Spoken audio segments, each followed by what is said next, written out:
ಅಕ್ಷರಗಳು ಅಹಂಕಾರವಾಗದೆ ಅಂತಃಕರಣವಾದಾಗ ಮಾತ್ರ ವಿದ್ಯೆಗೆ ಬೆಲೆ ಹೆಚ್ಚುತ್ತದೆ.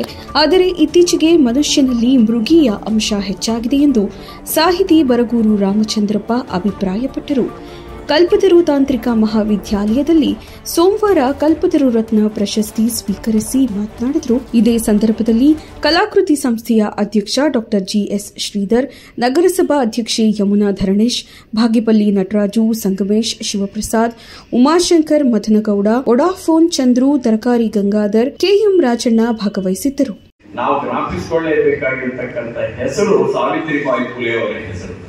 ಸಾವಿತ್ರಿಬಾಯಿ ಫುಲೆಯವರು ಮಹಿಳೆಯರಿಗೆ, ಹೆಣ್ಣು ಮಕ್ಕಳಿಗೆ ವಿದ್ಯೆಯನ್ನು ಕಲಿಸಬೇಕು ಅಂತ ಹೇಳಿ ಮೊಟ್ಟ ಮೊದಲ ಶಾಲೆಯನ್ನು ತೆರೀತಾರೆ.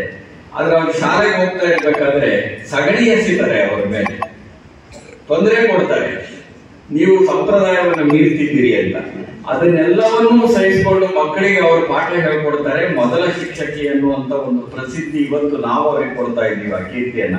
ಅವರು ಬಹಳ ತೊಂದರೆ ಅನುಭವಿಸಿದ್ರು. ಆದ್ರೆ ಅವರ ಜೊತೆ ಎಗಲಡಿಯಾಗಿ ನಿಂತವ್ರು ಯಾರು ಅಂದ್ರೆ ಫಾತಿಮಾ ಶೇಖ್ ಅಂತ ಒಬ್ಬ ಹೆಣ್ಣು ಮಗಳು. ಅಂದ್ರೆ ಫಾತಿಮಾ ಶೇಖ್ ಮನೆ ಮನೆಗೆ ಹೋಗಿ ಅವರೆಲ್ಲರಿಗೂ ಮನಃಪರಿವರ್ತನೆ ಮಾಡಿ ಬರೀ ವಿದ್ಯಾರ್ಥಿಗಳಷ್ಟೇನೆ ಅಂತವರೆಲ್ಲ ನನಗೆ ಅಕ್ಷರವನ್ನು ಕಲಿಸಿದ್ರಿಂದ ನನಗೆ ಅಕ್ಷರ ಅಹಂಕಾರವಾಗಲಿಲ್ಲ, ಅಕ್ಷರ ಅಂತಃಕರಣವಾಯಿತು ಅಷ್ಟೇನೆ. ಅಕ್ಷರ ಯಾವತ್ತೂ ಅಹಂಕಾರ ಆಗಬಾರದು, ಅಕ್ಷರ ಅಂತಃಕರಣ ಆಗಬೇಕು.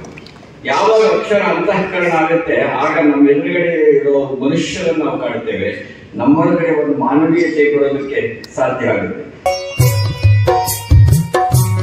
51ನೇ ವರ್ಷದ ಶ್ರೀ ವನಕಲ್ಲು ಮಲ್ಲೇಶ್ವರ ಜಾತ್ರಾ ಮಹೋತ್ಸವ, ವನಕಲ್ಲು ಶ್ರೀ ಪ್ರಶಸ್ತಿ ಪ್ರದಾನ, ವಿವಿಧ ಪ್ರಶಸ್ತಿ ಪ್ರದಾನ ಸಮಾರಂಭ, ಸಂಸ್ಕೃತೋತ್ಸವ, ಕನ್ನಡ ಮತ್ತು ಸಂಸ್ಕೃತಿ ಇಲಾಖೆಯ ಸಹಯೋಗದೊಂದಿಗೆ ರಾಜ್ಯ ಮಟ್ಟದ ಜನಪದೋತ್ಸವ ಮತ್ತು ಕವಿ ಕಾವ್ಯ ಸಮ್ಮೇಳನ ಕಾರ್ಯಕ್ರಮವನ್ನು ಶ್ರೀ ವನಕಲ್ಲು ಮಲ್ಲೇಶ್ವರ ಮಹಾಸಂಸ್ಥಾನ ಸುಕ್ಷೇತ್ರ ಮಠ, ಹೆಗ್ಗುಂದ, ಅಂಚೆ, ದಾಬಸ್ಪೇಟೆ ಮಾರ್ಗ, ನೆಲಮಂಗಲ ತಾಲೂಕು, ಬೆಂಗಳೂರು ಗ್ರಾಮಾಂತರ ಜಿಲ್ಲೆಯಲ್ಲಿ ದಿನಾಂಕ 1-3-2025ರಿಂದ ದಿನಾಂಕ 9-3-2025ರವರೆಗೆ ನಡೆಯುತ್ತಿದೆ. ಪರಮ ಪೂಜ್ಯ ಡಾಕ್ಟರ್ ಶ್ರೀ ಶ್ರೀ ಬಸವ ರಮಾನಂದ ಮಹಾಸ್ವಾಮೀಜಿಗಳು, ಕರ್ನಾಟಕ ಸಂಸ್ಕೃತ ವಿಶ್ವವಿದ್ಯಾಲಯದ ಸಿಂಡಿಕೇಟ್ ಮಾಜಿ ಸದಸ್ಯರು, ಶ್ರೀ ವನಕಲ್ಲು ಮಲ್ಲೇಶ್ವರ ಮಹಾಸಂಸ್ಥಾನ ಮಠ ಟ್ರಸ್ಟ್, ಶ್ರೀ ವನಕಲ್ಲು ಮಲ್ಲೇಶ್ವರ ಮಹಾಸಂಸ್ಥಾನ ಮಠ ಚಾರಿಟಬಲ್ ಟ್ರಸ್ಟ್, ಶ್ರೀ ಸಿದ್ಧ ಯೋಗಾನಂದ ಸಾಹಿತ್ಯ ಮತ್ತು ಸಾಂಸ್ಕೃತಿಕ ಗ್ರಾಮೀಣ ಪರಿಷತ್ ವತಿಯಿಂದ ಆಯೋಜನೆ ಮಾಡಿರುವಂತಹ ಜಾತ್ರಾ ಮಹೋತ್ಸವಕ್ಕೆ ತಮ್ಮೆಲ್ಲರನ್ನ ಪ್ರೀತಿಪೂರ್ವಕವಾಗಿ ಸ್ವಾಗತಿಸುತ್ತಿದ್ದಾರೆ.